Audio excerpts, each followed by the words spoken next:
welcome back to my channel. Yes, today is Wednesday. We all know what that is. Spooky animation. But let's start greeting. Hello, my name is Daniel. I'll be your host here. Guy in the chair. And today for spooky animation, watching and enjoying, I was attacked by a psycho in the alley. So let's enjoy. Sanjoy. This fact happened when I was 15 years old. Beginning of last year, 2018, when I finally got to sophomore year here in Brazil. It was an ordinary Friday night. Suddenly I felt a little bit hungry, so I decided to put on some clothes and go to the snack bar. It was barely 10 minutes from my house. I usually pass through the alley to go to the snack bar, but that time everything was so creepy in there. When I was halfway there, it was dark, empty, abnormally cold and gloomy. I felt slightly intimidated, but there was nothing there that could really harm me. So I decided to just go through that alley. Then I thought, nothing's gonna happen. I kept going until I suddenly heard something weird on the other side of the alley. There was a man in there, staring at the walls in hunchback stance, grunting weirdly. I found that incredibly creepy, but I was nearly at the snack bar, so all I needed was just to get out of that alley. Walk 1 minute more and I finally would get there, instead of making it all the way home with empty hands. Thus, I decided to ignore him and pass through after all. I finally passed through him.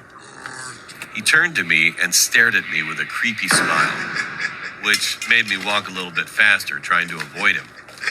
Then, suddenly, I heard a grunt and quick steps behind me. When I looked back, it was him. We were barely 2 feet away from each other. He had a kitchen knife in his right hand and jumped on me with amazing speed and tried to stab me. I managed to grab both of his arms before he could get me. However, since he was charging at me, he still had more energy to push me back and force me against a wall. I was terrified with all of that. I knew I would die if I didn't fight back. Back then, I was already trained in some martial arts to defend myself, but that I thought I'd never need to use that skill to defend my life until now. So, in a sudden burst of adrenaline, I managed to twist the wrist which he was holding the knife, kicking his stomach and punching him mercilessly in the face several times. In the end, his face was bleeding so much, but his body was ignoring the pain of the blows in his body and only focusing on killing me. Finally, I used a training that I took before to twist both of his wrists and elbows harshly at the same time, forced in 2 different directions, and kicked the backside of his leg, putting him to the ground until ultimately he could drop the knife. It wasn't easy because he was struggling and punching my back and somehow trying to jump on me. But since I had his arm under my grasp, he couldn't do much without breaking himself. I slammed his head in the concrete ground, stunning him, then kept striking his face desperately while kneeling over his arm so he wouldn't be able to react or reach his knife again. And finally, he was out cold, bleeding a lot. My knuckles were full of blood and hurt. So I got up, took his knife, throwing it far away from there, and ran away from him.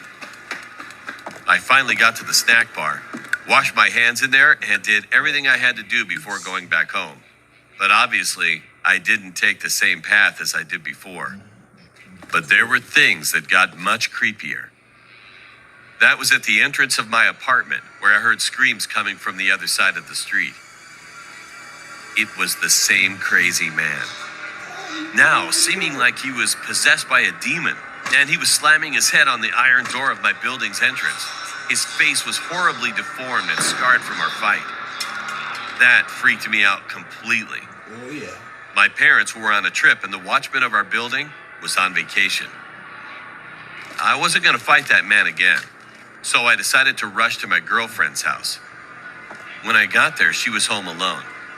She looked worried because I was looking pale and there were still some marks of the man's blood on my clothes. I explained everything to her, and we called the police to come by my building. And when they arrived, the man was still in the entrance trying to force the doors unsuccessfully. When he saw the police, he attacked them, but got quickly dominated by the cops.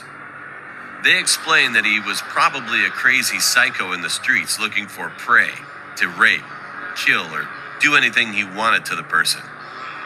So they sent him to a high-security mental asylum for criminals, far away from my house. I feel so lucky that I survived that day, and I'm hoping that I will never see that man again. Get rid of his craziness. You know. Hey guys, that was kind of nuts. How did that guy know where he lived? Was he really possessed? I don't know. But hey, this is why you don't be careful with people like that. You don't know who's crazy and who's this or who's that. I don't trust anyone. But hey, that's just me. But it's alright if you do. But be careful whatever you do. Don't forget, everybody, here we go again. Like it, and then comment down below, share, and then subscribe. But I'll leave it this here. I hope you had an awesome night and the rest of your day goes really well. And I'll see you in the next video. Bye.